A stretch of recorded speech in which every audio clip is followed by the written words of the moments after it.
Graça e paz, povo de Deus, bem-vindos a mais um dia do nosso estudo. Hoje vamos ler o capítulo 2 de Gênesis. Então, se você ainda não fez a sua leitura, dá uma pausa agora no vídeo, lê o capítulo 2 e depois volta para estudar aqui junto comigo. Amém?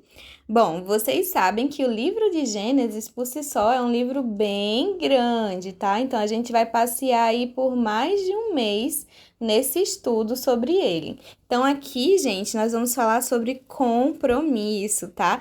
Compromisso aqui vai ser mais importante do que ler assim, eu tenho que acabar logo, eu tenho que ler tudo logo. Não, não, não. Aqui a gente vai ler um capítulo por vez, estudar esse capítulo, então, mesmo que seja devagarzinho, nós vamos estar aí nos comprometendo com o Senhor para a gente não deixar passar nada despercebido, né, desse primeiro estudo, porque, claro, que depois que a gente lê a Bíblia toda, nós vamos recomeçar e aí a gente vai se aprofundar mais em todos os ensinamentos que são tratados em cada um dos livros. Eu também vou estar trazendo para vocês estudos temáticos, então por mais que a gente leia todos os dias um capítulo, de vez em quando aí eu vou estar trazendo algum estudo temático para vocês, talvez nas quartas-feiras ou nas quintas-feiras, vamos estar combinando, amém? Então prontos para começar esse estudo? Vamos lá. Capítulo 2, versículo 1. Assim foram concluídos os céus e a terra, e tudo o que neles há. No sétimo dia, Deus já havia concluído a obra que realizara, e nesse dia descansou. Abençoou Deus o sétimo dia e o santificou, porque nele descansou de toda a obra que realizara na criação.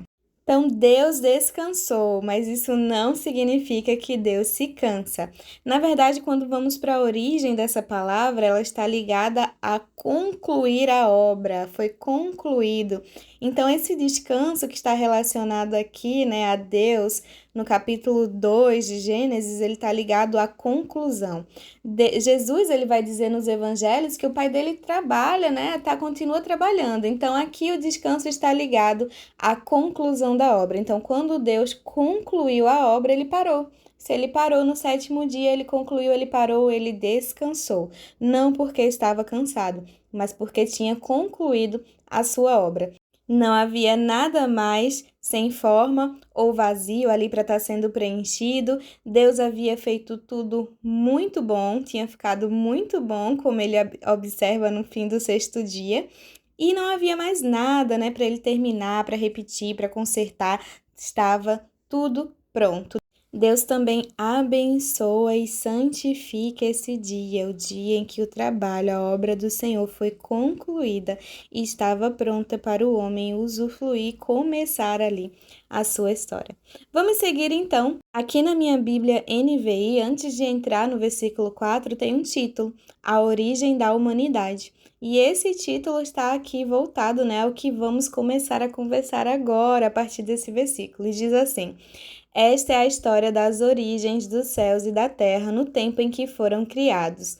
Quando o Senhor Deus fez a terra e os céus, ainda não tinha brotado nenhum arbusto no campo, e nenhuma planta havia germinado, porque o Senhor Deus ainda não tinha feito chover sobre a terra, e também não havia homem para cultivar o solo. Todavia brotava água da terra e irrigava toda a superfície do solo.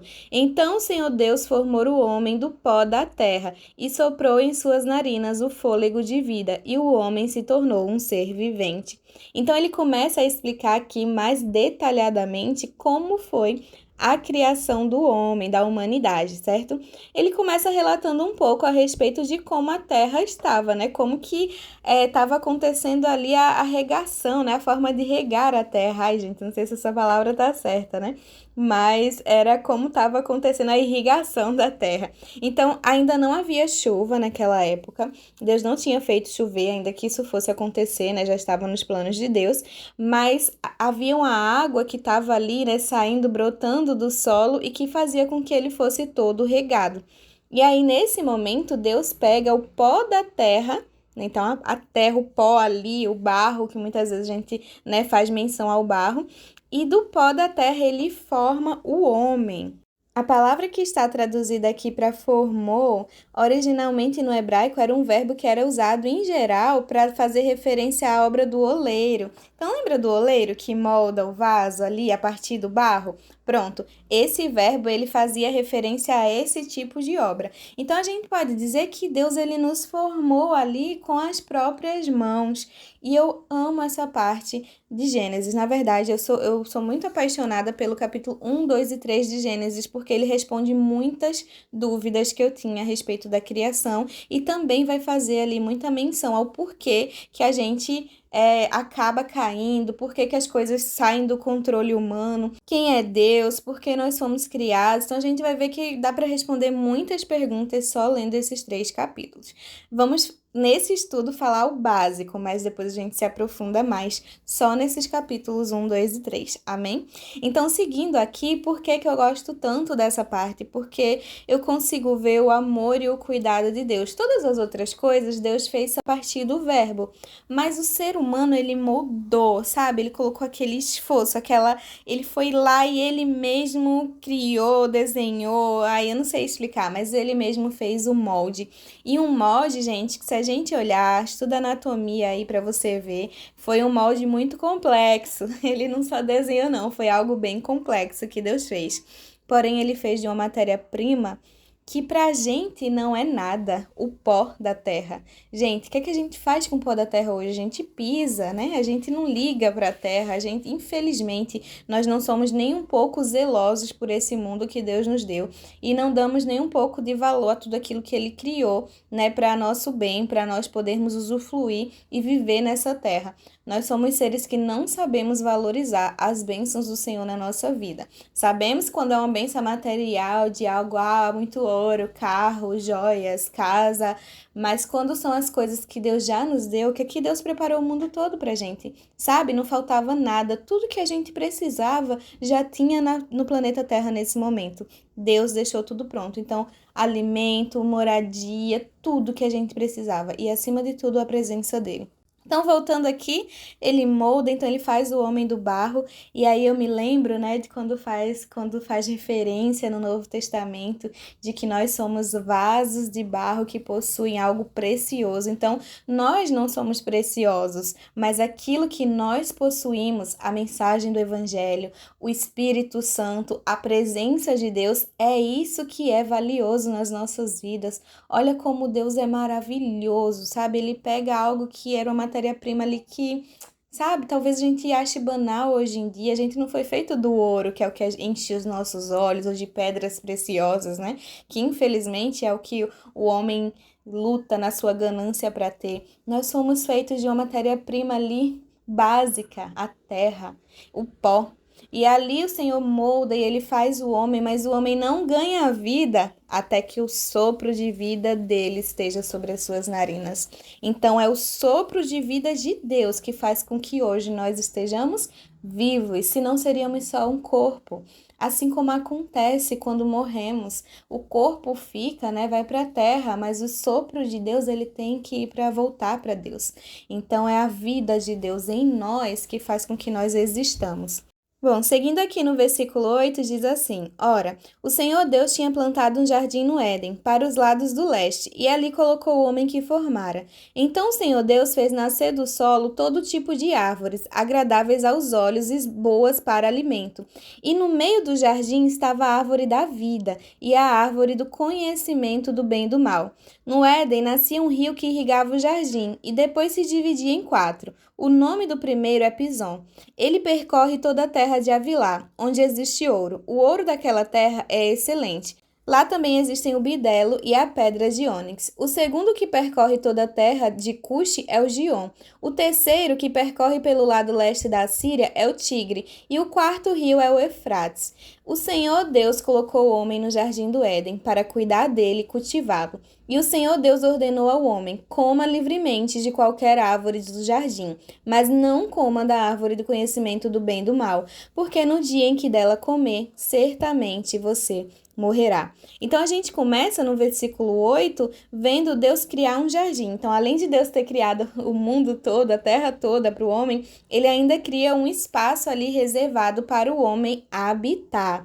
E esse espaço, Moisés ele dá aqui, né, referências de onde se encontrava. Claro que hoje a gente não vai conseguir encontrar, a terra passou por diversas aí manifestações. Alguns estudiosos acreditam que esse lugar é um lugar físico, é um lugar terreno, outros acreditam que era um lugar espiritual, então ele ficava entre o céu e a terra, porque também era o lugar onde Deus descia para estar ali encontrando o homem. A gente ainda não tem certeza, mas fica essas duas vertentes para vocês estarem refletindo sobre. Então Deus, ele vai e traz ali muitas árvores naquele jardim, ele faz com que muitas árvores sejam criadas. Essas árvores todas, elas eram agradáveis aos olhos e eram boas para alimento. Então eram árvores que o homem, a humanidade ia olhar e ia sentir desejo de se alimentar, de comer delas. No meio do jardim, Deus vai e coloca a árvore da vida. Nós vamos ver que na árvore da vida, se o homem comesse do fruto, ele viveria eternamente, ele estaria com a vida ali, né, seria eterno, ele estaria sempre com Deus, sempre tendo vida. Mas Deus também coloca a árvore do conhecimento do bem e do mal. Eu gosto de que Deus, ele sempre dá nome às coisas, né, com o propósito delas. Então, a árvore da vida era para dar vida, não tem nem o que a gente fazer, né? Tá certo aí. E a árvore do conhecimento do bem e do mal, ela traria esse conhecimento. Só que se a gente parar para pensar, Deus, ele cria o homem com inteligência. Eu não sei, talvez mais inteligente que a gente, ou menos, eu não vou saber, mas a gente vai ver aqui que depois Deus dá aí a ordem para ele estar nomeando os animais e ele consegue fazer isso com maestria. E a gente entende que Deus se importa muito com os nomes, então o nome indica propósito, o nome ele sempre traz um decreto ou traz uma profecia sobre a vida da pessoa, então o nome é muito importante. E quando ele dá ali, né, a autoridade ao homem de estar dando nome aos animais, o homem deve seguir esse mesmo padrão de Deus, uma vez que ele foi criado por Deus e estava sendo ensinado também por Deus.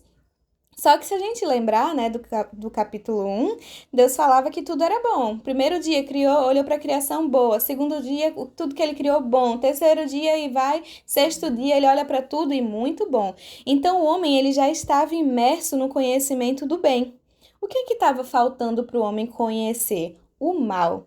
Mas o mal era opcional. Por quê? Porque Deus, ele é bom e o que provém de Deus é bom. Então o mal, ele é justamente o contrário de tudo aquilo que Deus é, o contrário da natureza e da vontade de Deus. Então, ao mesmo tempo que Deus dá ao homem acesso a comer do fruto da árvore da vida e viver, né? Ele também dá acesso ao homem de comer do fruto da árvore do conhecimento do bem e do mal. Muitas pessoas, e também eu por muito tempo me perguntei, poxa, se Deus sabia que o homem ia comer dessa árvore, por que ele simplesmente não colocou ela no jardim? Porque ele simplesmente não criou essa árvore. Então, com os anos, estudando, buscando em Deus essa resposta, eu comecei a perceber que a questão não era Deus não ter colocado a árvore lá, porque ele não criou pessoas que eram obrigadas a adorá-lo, obrigadas a estarem na sua presença. Ele não criou robôs que fariam exatamente o que ele queria. Ele criou seres humanos que tinham a capacidade de escolher. Só que se você está imerso em um mundo bom, com um Deus bom, como você pode fazer uma escolha? A única escolha que você tem é o bem. Então Deus coloca essa árvore para que haja o livre-arbítrio, que é o poder de escolha. Então, ainda que Deus criou um mundo bom, Deus é bom e nós estávamos imersos nessa bondade, nós tínhamos a escolha de sair desse mundo, de sair desse paraíso e de conhecer o mal, né? O mal que já tinha ali entrado na história ali da criação de Deus por meio de Satanás. Então, para que houvesse escolha, precisava haver algo que fosse diferente daquilo que Deus criou. Nós precisávamos ter sobre o que escolher. Então, eu tenho que escolher. Eu já estou no bem. Eu quero ir para o mal? Eu não quero ir para o mal? Eu permaneço aqui. Eu não como do fruto da árvore. Essa também, gente, foi uma forma de o ser humano, a humanidade em si, elas mostrarem ali a sua confiança em Deus, o que infelizmente não aconteceu, né? Porque se eles realmente confiassem em Deus, eles não teriam comido do fruto para não desobedecê-lo. Eles confiariam plenamente na palavra do seu Criador. Mas olha que interessante, Deus criou tudo aquilo, visitava o homem, né, toda tarde, visitava ali a humanidade, toda viração do dia, conversava com eles, deu a direção, deu tudo o que eles precisavam. Mesmo assim, eles preferiram ouvir a criatura, porque a serpente, né, por mais que Satanás tivesse tomado aquela serpente para falar com Eva, ela era uma criatura. Então, eles preferiram ouvir a criatura do que confiar no Criador. Quantas vezes nós não fazemos a mesma coisa? Mas vamos seguir aqui no texto. Então Deus cria o homem, dá o poder de escolha a ele. No versículo 15 a gente vê que ele é colocado no jardim do Éden e ele tem um propósito. Deus coloca ele no jardim do Éden para cuidar e cultivar daquele jardim. Então Deus ele vai sempre nos dar um propósito, um motivo, uma tarefa. Nós precisamos descobrir em Deus qual é o nosso chamado, para que fomos criados, por que estamos aqui nessa terra, o que devemos fazer, o que ele nos chamou para fazer. Aí ele vai dar ordem ao homem de que ele pode comer de qualquer árvore do jardim. Então ele poderia comer de qualquer árvore para alimento, incluindo a árvore da vida. A única árvore que Deus diz para o homem não comer é da árvore do conhecimento do bem e do mal. E ele diz o porquê. Ele diz assim, olha, porque no dia em que dela comer, certamente você morrerá. Então Deus também não deixou aquela árvore ali e simplesmente não não disse nada para o homem. Não, ele disse, olha, coma de todas as árvores, incluindo a árvore da vida, né? Se é de todas, a árvore da vida está inclusa. A única exceção é a árvore do conhecimento do bem e do mal. Mesmo assim, Deus ainda justificou, ainda disse o porquê, porque certamente você vai morrer no dia que dela comer. Então, vamos seguir aqui no versículo 18. Então o Senhor Deus declarou: não é bom que o homem esteja só. Farei para ele alguém que o auxilie e lhe corresponda. Depois que formou da terra todos os animais do campo e todas as aves do céu, o Senhor Deus os trouxe ao homem para ver como ele lhe chamaria. E o nome que o homem desse a cada ser vivo, esse seria o seu nome. Assim o homem deu nomes a todos os rebanhos domésticos, às aves do céu e a todos os animais selvagens. Todavia não se encontrou para o homem alguém que o auxiliasse e lhe correspondesse. Então o Senhor Deus fez o homem cair em um sono profundo, e enquanto este dormia, tirou-lhe uma das costelas, fechando o lugar com carne. Com a costela que havia tirado do homem, o Senhor fez uma mulher e a levou até ele. Disse então o homem: esta, sim, é osso dos meus ossos e carne da minha carne. Ela será chamada mulher, porque do homem foi tirada. Por essa razão, o homem deixará pai e mãe e se unirá à sua mulher, e eles se tornarão uma só carne. O homem e sua mulher viviam nus e não sentiam vergonha. Então, o primeiro ato de domínio ali do homem para com as criaturas que Deus lhe deu para governar foi dar-lhes nome. Quando damos nome a algo, temos ali o governo, o controle sobre aquele ser. Aqui também nós vamos ver que, mesmo tendo visto todos os animais, tudo que estava ali acontecendo, o homem ele não encontrava alguém, né, que fosse correspondente a ele, que lhe auxiliasse. Eu acredito que, claro que Deus não se atrasa, ele não faz planos tardios, nem é pegos de surpresa. Então já estava no plano de Deus criar a mulher, mas talvez ele precisasse que o homem se atentasse à necessidade dele não viver só. Então ele precisava compreender que aquela pessoa que Deus iria criar ali para estar junto com ele era alguém como ele, alguém que era necessária para o propósito de Deus na humanidade. Então ele vai, né, Deus, e faz o homem cair no sono profundo. Então Deus cria o homem do pó, mas cria a mulher a partir do homem, para que nós entendamos como humanidade de que somos um só corpo, nós somos um só, nós fomos feitos da mesma matéria, não há distinção, há mudança de função, de propósito. Então as mulheres elas carregam um propósito, os homens carregam outro. Os homens não podem dar à luz. A nós foi dado o dom de gerar a vida, de carregar a vida no ventre, né? Enquanto Deus está formando ela ali dentro de nós. Então, nós precisamos entender que há essa diferença nas nossas funções, no nosso chamado, mas não como seres humanos. Ambos, assim como diz no capítulo 1, fomos criados, homens e mulheres, à imagem e semelhança de Deus. Não foi só o homem que foi criado à imagem e semelhança de Deus. Homem e mulher são imagem e semelhança de Deus e juntos eles formam essa imagem e semelhança. Então Deus faz ali a mulher e o homem, quando ele acorda, quando ele desperta, né, que ele vê a mulher, ele diz: Olha, esta sim é osso dos meus ossos e carne da minha carne. Ela será chamada mulher, porque do homem foi tirada. Então ele reconhece que ela é parte do seu corpo.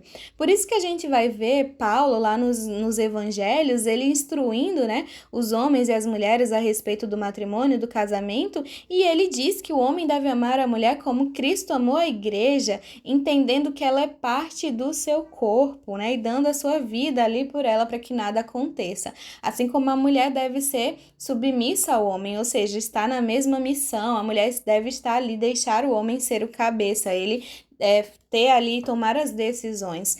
Mas claro que esse conceito de submissão ele foi muito deturpado, né, ao correr aí dos anos, então nós precisamos voltar a compreender o que é submissão e que também não é submissão a qualquer tipo de relacionamento, mas nós devemos buscar aí um relacionamento, um marido que seja esse conforme aqui, né, conforme as escrituras indicam, alguém que, por exemplo, nós somos mulheres, alguém que nos ame como Cristo amou a igreja, e nós devemos respeitar esse marido, confiando ali nas direções que ele vai tomar dentro do seio da família. Mas esse é um assunto para um outro momento. Vamos focar no que está acontecendo aqui e agora. E aqui ele vai concluir, né, que por essa razão o homem deixará o pai e a mãe, se unirá à sua mulher e eles se tornarão uma só carne. Esse é um versículo muito profundo, que como o vídeo já está grande, não dá para a gente tratar agora. Mas isso indica, né, aqui já é Moisés trazendo esse ensinamento de como o homem e a mulher, eles compartilham a mesma carne, eles compartilham ali, né, o mesmo ser. Quando eles casam, quando um homem e uma mulher se casam, eles devem formar o seu núcleo familiar. E ali também fala de uma união que está além da união carnal, mas uma união espiritual que é reconhecida diante de Deus. Bom, no versículo 25 diz: o homem e a sua mulher viviam nus e não sentiam vergonha. Então, eles não tinham roupas como nós temos hoje. Essa ausência de vergonha que eles sentiam ali, mesmo estando nus, elas representavam a inocência moral. Então, eles tinham eram tão inocentes moralmente, não existia ainda essa maldade no coração, na visão e na mente deles, como existe nas nossas hoje em dia, ao ponto de eles não estarem ali vendo problema em estarem nus, nem estarem visando isso um no outro. Acredito que no mundo que a gente vive hoje, tão mal, né, tão maldoso, é até difícil da gente compreender esse tipo aqui de inocência, né, de mentalidade limpa, pura. Bom, gente, acabamos aqui o capítulo 2. Acredito que a gente aprendeu bastante coisa, ficou bem comprido o vídeo. Eu tô tentando fazer os estudos com menos de 20 minutos, mas é tanta coisa pra gente conversar, né, que fica difícil. Bom, é isso, eu quero pedir um favorzão para vocês. Curte o vídeo, não sai desse vídeo sem curtir. Compartilha, comenta o que você aprendeu. Se tem algo que eu deixei de falar aqui, que você entendeu, compartilha aqui também para estar acrescentando para quem estiver assistindo. Não deixa de se inscrever no canal se você ainda não for inscrito e ativar o sininho. Assim você me ajuda para que esse vídeo chegue em mais pessoas e mais pessoas consigam aí compreender a palavra de Deus. Me diz também se vocês estão gostando, o que é que vocês acham que pode melhorar, me dá um feedback aí. E é isso, tá? Nos vemos no próximo estudo amanhã, quando vamos falar do capítulo 3, o relato da queda. Amém? Até amanhã. Fiquem com Deus. Tchau, tchau.